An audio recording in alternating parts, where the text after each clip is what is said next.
agua.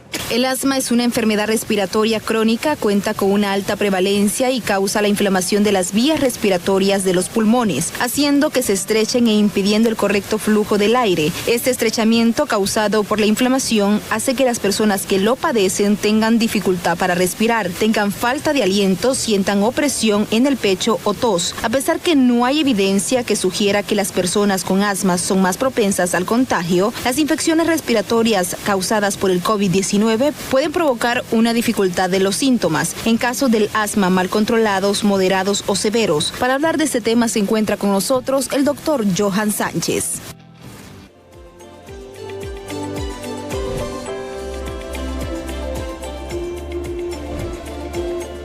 Así es, tal y como lo escuchábamos en la nota introductoria, vamos a hablar del asma, pero también vamos a hablar de los efectos que puede tener una persona con asma o con un padecimiento y relacionado al COVID-19. Para hablar de este tema se encuentra con nosotros el doctor Johan Sánchez en compañía de Ethel Valladares para abordar este tema de sumo interés. Parte de lo que está pasando en el país con el colapso del sistema sanitario, centros de triajes y bueno, infinidades de casos de COVID. También hay personas que están sufriendo de asma y no es necesariamente por COVID-19, ¿verdad? Doctor, ¿cómo está? Muy buenos días y qué gusto que nos acompañe nuevamente. Buenos días, un placer estar nuevamente aquí con ustedes hablando pues de estos temas que parecen repetitivos, ya parece difícil que tengamos casi 2 años de estar hablando solo de COVID, pero aunque haya que repetirlo y aunque haya que decirlo muchas veces, nunca están de más estos consejos, porque a pesar de todo el tiempo que llevamos hablando y advirtiendo, siempre hay gente que no cumple y que incluso alegan desconocimiento de todas estas medidas.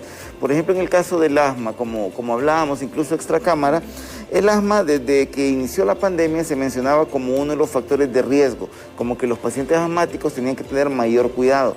Afortunadamente, con el paso de la pandemia y con lo que se ha estudiado, hemos visto que pues afortunadamente los pacientes asmáticos no es que presentan una mayor predisposición, sino que se pueden infectar casi como cualquier otro paciente. Incluso hay algunos estudios que sugieren que los pacientes asmáticos se han infectado menos. Podría ser porque se han cuidado más, podría ser porque algunos ya están acostumbrados a efectos alérgicos, por ejemplo, y están acostumbrados a utilizar mascarilla, y eso podría ser que les haya causado algún efecto protector. Y afortunadamente los pacientes asmáticos que se han infectado con COVID no han presentado un mayor aumento en la mortalidad. Es que el tema es ese, ¿no? La neumonía COVID, pero yo le decía, los reportes aquí de los hospitales, de centros hospitalarios dicen hay un alto caso de asma también y no es COVID, y la sala de asmáticos, en el caso del cardiopulmonar del tórax, está abarrotada también. Entonces, ¿cómo identificamos primero?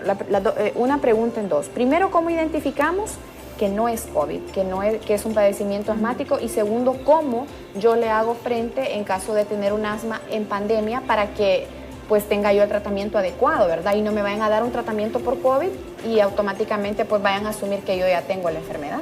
Afortunadamente, hay que recordar que a pesar de todas las limitantes que tenemos y a pesar de todas las dificultades que hemos tenido para establecer diagnósticos, por ejemplo, porque no tenemos pruebas o porque no hay servicios eficientes de rayos X, de tomografía en todos los hospitales, tenemos la ventaja de que podemos tener algunas pruebas y obviamente los médicos como tal, el aspecto clínico, lo tenemos que manejar bien. Si tenemos un paciente, y muchas veces no solo como médicos, sino que muchas veces los pacientes asmáticos, ellos ya se conocen y muchas veces ellos ya conocen cuando presentan una crisis de asma, cuando sienten dificultad respiratoria tipo crisis. Y muchos de los pacientes, cuando han presentado alguna variante, cuando han presentado, por ejemplo, sospechas de COVID, ellos nos dicen, doctor, pero yo me siento algo diferente, siento que el cansancio esta vez es más severo o es diferente. Entonces uno lo examina, revisa que los ruidos pulmonares que habitualmente encontramos en COVID no son los mismos que encontramos en asma. Los ruidos característicos, las sibilancias, que son muy características de los pacientes asmáticos, no son las que vamos a encontrar en pacientes con COVID. Además, tenemos la ventaja de poder realizar algunas pruebas que nos van a diferenciar, como ser las pruebas rápidas que nos sirven como tamizaje, la prueba de antígeno, y si aún así tuviéramos alguna duda, podemos confirmar con las PCR y con los demás exámenes y los demás marcadores inflamatorios. Nosotros mencionábamos aquí extracámara antes del segmento. Las otras enfermedades en el país siguen latentes.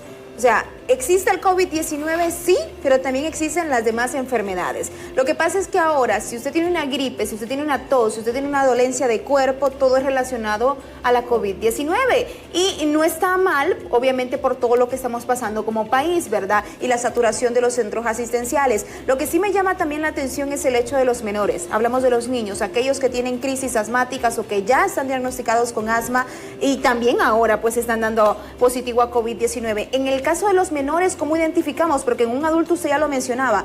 Por ejemplo, yo que desde niña he padecido de amigdalitis, yo sé que cuando cambia el clima, por lo general, yo me empieza a dar dolor en la garganta, se me empiezan a inflamar, inclusive tengo una sensación de tos o ardor, pero eso yo lo vengo padeciendo desde que era una niña. Entonces yo sí puedo identificar que no es COVID, sino que es amigdalitis o lo que estoy padeciendo. Pero en un niño, en un menor de edad, ¿cómo sabemos identificar en ese momento como padres que no es COVID y que es su crisis de asma? Hay muchas cosas importantes en lo que tú dijiste, Ale. En realidad, que cualquier persona puede identificar de forma absoluta que no es COVID es muy difícil. Por mucho que alguien haya padecido de forma crónica de amigdalitis, de rinitis o de cualquier otra enfermedad crónica, no puede decir, no, lo que tengo es esto, porque muchas veces nos ha pasado que los pacientes se confían y creen, no, lo que tengo es un resfriado, lo que tengo es asma, lo que tengo es tal cosa. Sabemos que estamos en el entorno, no solo como país, sino como planeta. Ahí vamos a decir que no solo son las autoridades nuestras las que han fallado, sino que a nivel mundial hay muchos casos donde no hemos tenido la contención adecuada.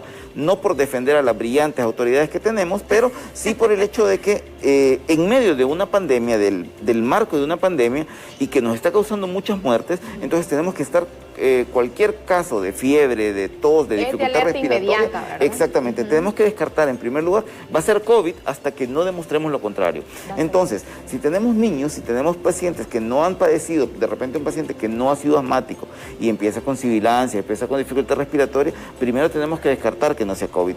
Es más difícil y de hecho he hablado con algunos pediatras, yo pues no me he dedicado a ver tanto niño durante la pandemia, me he dedicado más en la atención de adultos, pero con los pediatras muchas veces recomiendan por la dificultad que representa hacer un hisopado en un niño, si en adultos es tan difícil, a veces cuesta y hay tanta dificultad, entonces no digamos en un niño. Entonces muchas veces ellos prefieren, a menos de que sea muy sintomático, que sea muy claro el cuadro, entonces ellos dicen, ok, si además tenemos un nexo epidemiológico en la casa, alguno de los padres o alguno de los hermanos está contagiado y ya tenemos la prueba positiva de alguien, entonces hagámosle la prueba para confirmar que el niño tiene COVID. Además, una de las ventajas es que, como hemos mencionado, el tratamiento para el COVID muchas veces es sintomático, no hay un medicamento específico para el COVID. Entonces, muchos de los medicamentos que podemos tratar a alguien pensando que sea COVID, si fuera otra cosa, posiblemente no le va a afectar tanto. Obviamente, tenemos que llevar un control y una evaluación permanente de esos pacientes. Ahora, yo partiendo del hecho, y se lo digo por experiencia, uno siente una tos, uno siente que el pecho está cansado, inmediatamente la prueba, ¿verdad? Eso es lo primero. Pero en el caso, por ejemplo, usted como médico, si un paciente es asmático y el caso del paciente, pues, dice no tengo para una PCR, ¿una prueba antígeno me ayuda a salir? Depende. Muchas veces hay que manejar la importancia de cuándo hacemos las pruebas. Una prueba de antígeno tiene mucha efectividad si se realiza en las primeras semanas. Si alguien tiene 10, 12 días y no se ha realizado ninguna prueba, posiblemente no. Posiblemente si se hace el antígeno, aunque esté infectado, le podría dar un resultado negativo. Y él se podría confiar, nada, no está negativo, no tengo nada. Y lo que pasa es que ya la prueba salió de su periodo de efectividad ideal. En ese caso podría ser más efectivo de repente realizar una PCR. Entonces esa es la importancia. Obviamente que alguien de la población en general no está obligado a conocer, sino que eso ya son parte de los protocolos que vamos a utilizar individualizando cada caso. Igual, para determinar exactamente si el paciente o la persona tiene COVID-19, ¿verdad? Exactamente, porque cada caso es diferente. Y como tú decías, seguimos teniendo todas las patologías del mundo. Seguimos teniendo resfriados comunes, seguimos teniendo asma. Exactamente, tú mencionabas casos de cáncer, hemos visto muchos casos de cáncer. VIH también. Ese es un estudio que sería importante y sería quizás muy novedoso realizar y ver qué ha pasado con los pacientes con VIH, porque no tenemos un reporte claro de si los pacientes con VIH que ya presentaban un deterioro de su inmunidad han tenido aumento en la mortalidad, se ha mantenido igual. Exactamente, eso sería, quizás son datos muy interesantes que podríamos llegar a conocer en algún momento y si, pues hasta el momento no he visto un estudio, pero sería interesante conocerlo. Bueno, nosotros ya en la parte final de este segmento sí es importante importante y siempre lo hemos mencionado aquí, la prevención, ¿verdad? Y también las recomendaciones de los médicos. Usted que está en esa sala y que ve continuamente casos y escenarios dramáticos y tristes que yo sinceramente se lo digo, admiro mucho la labor de los médicos porque ellos tienen que tolerar muchísimas cosas dentro de los hospitales. Nuevamente su recomendación, aunque ya lo hemos dicho en reiteradas ocasiones en este espacio. Ok, Ale, en realidad recordar, para la gente que todavía no sabe o no lo ha vivido, el COVID es una enfermedad muy solitaria, es una enfermedad muy triste. Si alguien en algún momento presenta COVID, no quiere decir que se va a morir, pero si esa persona se complica y tiene que permanecer hospitalizada, es una persona que va a permanecer hospitalizada sola. Nadie lo va a poder visitar por disminuir y evitar el riesgo de más contagios. O sea, va a permanecer sola y va a salir de ese hospital solamente si se recupera o se muere. Entonces, cuando alguien ingresa a un hospital, la angustia es muy agobiante, tanto para el paciente como para los familiares, porque muchas veces la información también es muy limitada por distintos motivos y en los distintos hospitales, por experiencia propia lo hemos conocido. Entonces es muy limitada la información que uno puede tener con estos pacientes. ¿Qué podemos hacer? Como dijimos, afortunadamente el asma se ha demostrado que no es uno de los factores principales, pero sí hay otros factores que complican mucho, como por ejemplo el embarazo. El embarazo se ha demostrado que hay mucho riesgo y es, digamos, relativamente